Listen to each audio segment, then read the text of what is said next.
Monsieur Michael Perrault, directeur général de l'Alliance biblique universelle.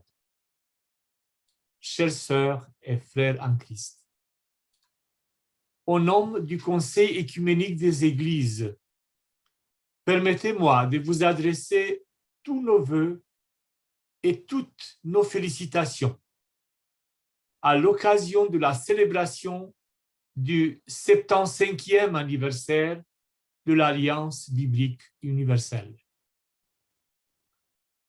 L'Alliance biblique universelle a été créée afin de donner aux églises du monde entier les moyens de partager la parole de Dieu.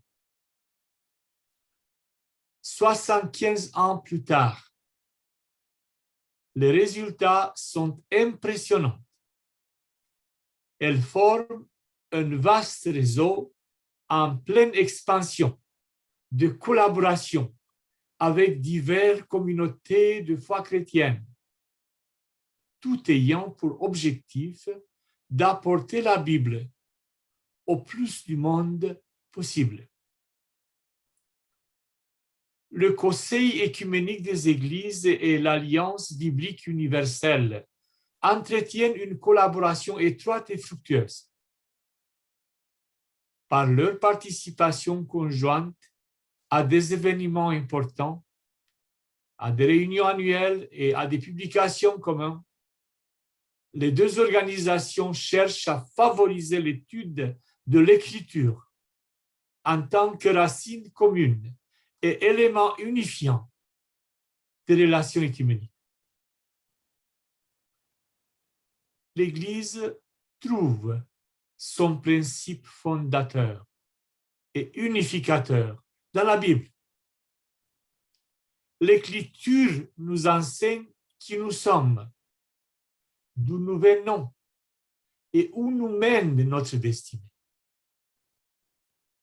Notre foi chrétienne place notre identité en Christ, en qui nous sommes, et je cite, ensemble intégrés à la construction pour devenir une demeure de Dieu par l'Esprit.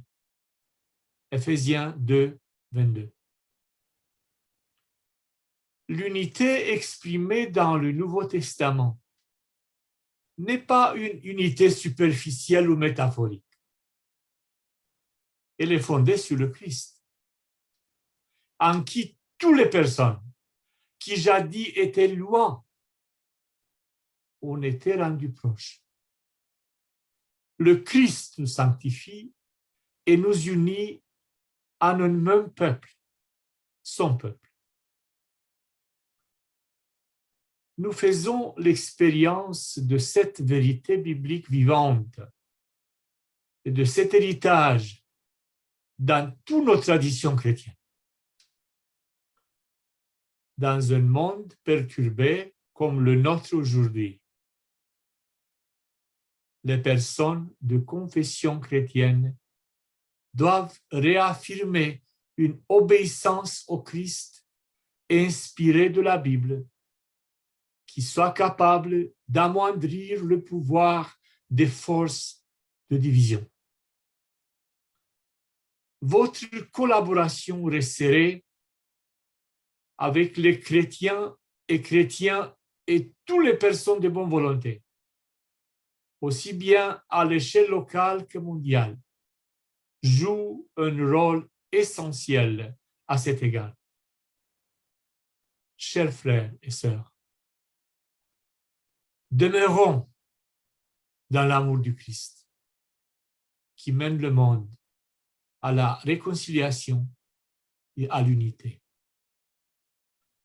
Je vous souhaite de fêter dans la joie et la bénédiction cet anniversaire, ainsi que beaucoup d'autres années fructueuses dans la vigne du Seigneur.